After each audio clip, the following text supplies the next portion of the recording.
Long before a king ever wears a crown, he sits at his mother's table. Presidents John Quincy Adams, Abraham Lincoln, and even famed preacher Charles Spurgeon all expressed the sentiment that everything they became and did, they owed to their moms. It's fitting then that a book of wisdom concludes with the memory of a mother advising her son. Now, it took Solomon and these other guys 800 verses, 30 chapters to finally wisen up and listen to a woman speak. But here we are. So, Proverbs 31, we see that this final chapter is written by someone called King Lemuel. We don't know exactly who it is, but these words are according to what his mother told him. So, this is his mom advising him. And this wise mother starts off cautioning her son against chasing the wrong kind of woman. She talks about the importance of sobriety for leaders and the appropriate use of wine and alcohol and the importance of justice. And then the 22 verses that follow form an acrostic poem from the Hebrew alphabet, meaning that each verse begins with a successive letter of the alphabet. So in English, it could be something like, apples keep the doctor away, but bananas help athletes steer clear of cramps. Cramping makes it hard to run and play well. Defense wins championship.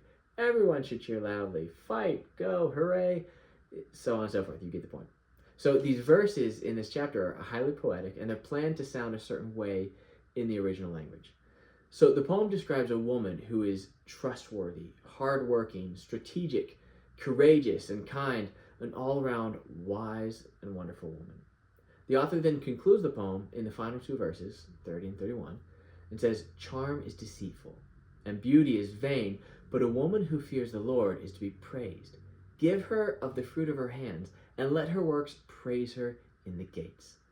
So this is a really clever way to speak to both men and women, and to conclude the book. It encourages men to pursue a wise woman, a woman who fears the Lord.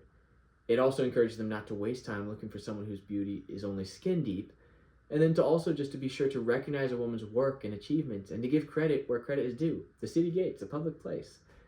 And it also serves to remind ladies, don't chase after things that in the end don't matter. So what if you can charm a man, but you don't have the character to actually stay in a healthy, loving relationship? Your charm then is actually deceptive. It makes people think they're getting one thing when in reality, they're not. But then there's more. So what if you're beautiful, but you lack dignity and honor? Society's standards for beauty, it changes all the time, and it lacks substance, and it's short-lived. It's like a mist, a spray that lasts for a moment and then disappears.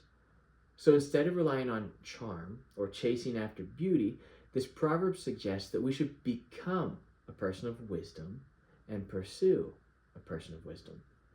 And this is what the Proverbs are all about. They teach us how to be people of depth, how to see the world rightly, how to honor God and to love people well.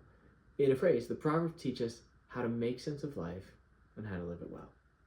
So, if you've made it this far, congratulations. You have just completed the Summer Wisdom Challenge.